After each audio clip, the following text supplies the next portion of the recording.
Selamat sore, saudara-saudara yang kekasih dalam Tuhan Yesus Kristus. Saya harap saudara hari ini diberkati Tuhan.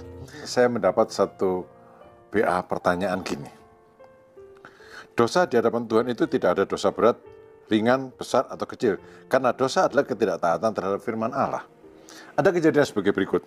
Seorang yang miskin sekali dalam keadaan lapar dan haus melihat sekotak makanan di atas bangku taman milik seorang anak yang sedang bermain-main dengan temannya. Karena sangat lapar, ia mencuri kotak makanan itu untuk diambil makanannya. Ada seorang gangster mafia yang kerjanya merampok dan membunuh korbannya karena untuk memenuhi hidupnya yang glamor dan untuk foya-foya. Kedua kejadian di atas adalah dosa di hadapan Tuhan karena mencuri dan membunuh. Apakah hukuman di atas dosa-dosa tersebut sama? Atau ada hukuman yang lebih ringan daripada yang lain? Kalau dari peradilan manusia ada pelanggaran ringan dan berat, apakah di peradilan Allah kelak tidak ada yang namanya dosa ringan atau berat? Saudara, untuk pertanyaan ini yang pertama perlu kita camkan adalah Allah itu hakim yang maha adil.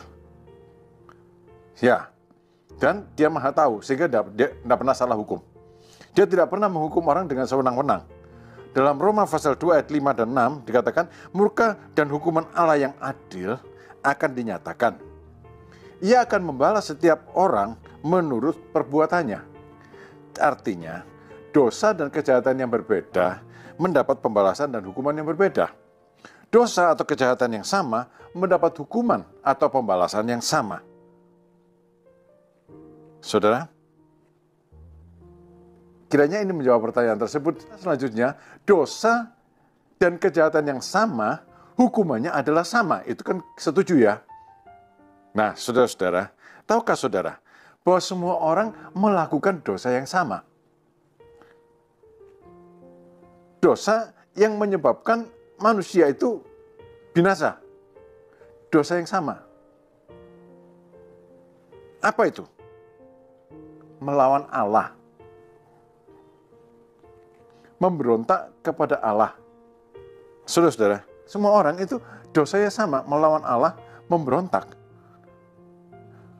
Karena kita turunan dari satu orang yang sama, yaitu Adam dan Hawa. Mereka itu makan buah pengetahuan baik dan jahat itu bukan karena buah itu baik, enak dimakan begitu saja kelihatannya. Tapi karena mereka terbujuk oleh iblis yang mengajak mereka berkomplot melawan Tuhan. Iblis itu berkata begini, bukan gitu. Kalau kamu makan buah itu, kamu akan menjadi seperti Allah. Saudara, tahukah dosa iblis itu apa? Di dalam kitab Nabi Yesaya dikatakan, iblis itu bilang, aku mau menyamai yang maha tinggi, sama dengan Allah. Jadi, tindakan Adam dan Hawa berdosa itu bukan sekedar makan buahnya. Tapi motif di dalam tindakan itu adalah mau menyamai Allah. Jadi dosa itu adalah dosa yang satanis. Dosa yang satanis, yang sama dengan dosa Satan. Dan hukumannya ya sama.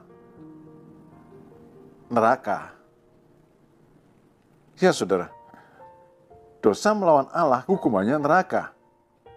Hukuman mati, kebinasaan di neraka. Semua orang melakukannya. Sampai sekarang, di dalam tubuh kita ini ada DNA Adam dan Hawa. Mengalir darah Adam dan Hawa. Dan di situ ada bibit yang bertumbuh di dalam diri setiap orang. Yaitu melawan Allah, memberontak kepada Allah. Itu sebabnya dalam Roma pasal 1 ayat 21 dan 23 dikatakan, sekalipun mereka mengenal Allah, kalau melihat alam semesta ini, orang pasti tahu ada yang menciptakannya. Mereka tidak memuliakan Dia sebagai Allah, sebagai pencipta semuanya ini dan mengucap syukur kepada Allah. Sebaliknya pikiran mereka menjadi sia-sia dan hati mereka yang bodoh menjadi gelap. Mereka menggantikan kemuliaan Allah yang tidak fana dengan gambaran yang mirip manusia yang fana, burung-burung, binatang-binatang yang berkaki empat, atau binatang-binatang yang menjalar. Dengan kata lain, manusia memang memberontak kepada Allah, tidak mau menghormati Allah. Maunya menciptakan Allah bagi dirinya sendiri, atau tegasnya, mau aku adalah Allah bagi diriku sendiri. Dosa ini adalah dosa, saya ulangi lagi, yang sifatnya satanis. Dosa yang sama dengan dosa setan. Hasilnya adalah kebinasaan. Tapi Allah itu memberi kesempatan untuk berdamai dengan Allah. Asal kita mau tunduk kepada Allah.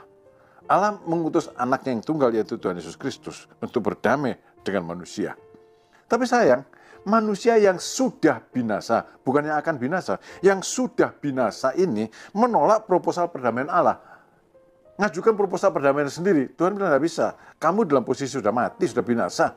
Pokoknya mau tunduk, kamu berdamai dengan Allah, terima Yesus Kristus, atau kalau tidak, kamu tetap binasa. Bukan akan binasa, kamu tetap binasa. Dalam Yohanes pasal 3 ayat yang ke-18 dikatakan, barang siapa percaya kepadanya, ia tidak akan dihukum. Percaya kepada Yesus Kristus sebagai utusan Allah, sebagai penebus dosa, sebagai utusan perdamaian dari Allah. Barang siapa tidak percaya, ia telah berada di bawah hukuman. Bukan nanti akhir zaman berada di bawah hukuman, telah berada dalam hukuman. Sebab ia tidak percaya dalam nama anak tunggal Allah. Jadi saudara-saudara, Allah itu adil. Jelas hukuman pencuri ayam dan hukuman pembunuh beda. Tapi sayangnya dosa kita semua sama. Si pencuri ayam, si pembunuh, si orang pintar, si orang bodoh, orang terpandang, orang tidak terpandang, di seluruh dunia ini laki-laki, perempuan, dosanya sama. Apa? Melawan Allah. Memberontak kepada Allah. Dan itu hukumannya sama. Yaitu sudah binasa. Karena itu saudara-saudara yang kekasih.